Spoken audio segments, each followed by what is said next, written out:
So where do you think the Reformation came from? I bet you're thinking John Calvin. John Calvin of Geneva, John Calvin of Switzerland. If that's so, then where are all the Swiss Reformed churches today? Nowhere. Where do the Reformed churches come from? Those in Australia, those in the States, in Canada, in South Africa, in Kenya. Where do they come from? They come from the Netherlands. Because you see, the Reformed faith was spread through the Reformed churches of the Netherlands. Those churches began as a persecuted group of churches suffering under the cross, as they were called, because Holland at the time was dominated by the Spanish, and the Spanish had introduced the Inquisition to stamp out literally any Protestantism. But in 1566, the Dutch began to rebel, and as states in the north became free, all the Protestants moved up there, and the Reformed churches began to sprout like mushrooms all over the place. Eventually, they were able to set up a university in Leiden and train new pastors. Pastors were training from everywhere. One of the students was a guy known as Gijsbert Voet, somebody who later on would have his name Latinized as Gijsbertus Voetius. Voetius became a student at Leiden in these mushrooming days of the Reformed churches, at a time when two professors there were at loggerheads, Arminius and Gomarus. You know what it was about, the doctrine of predestination. So Voetius was right in the middle of it as a student of theology. He followed Gomarus.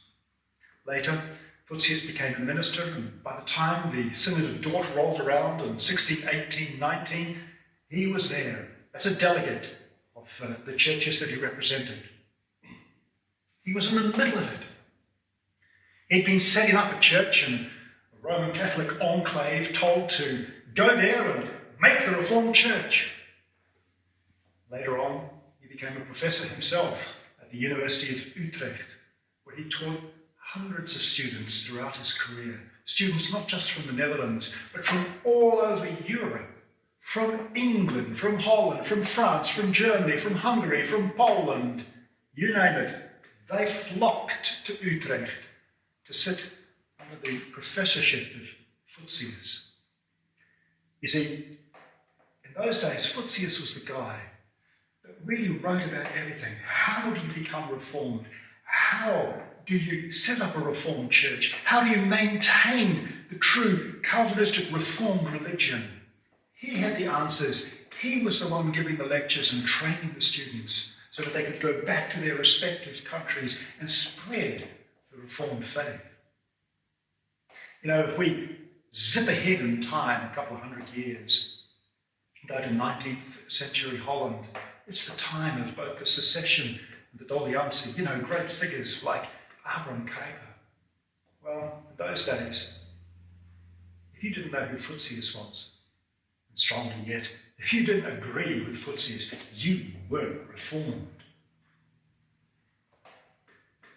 Why don't we know about Voetius today?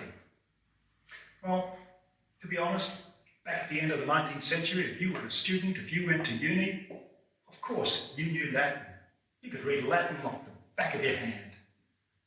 And 98% of what Voetius wrote is in Latin.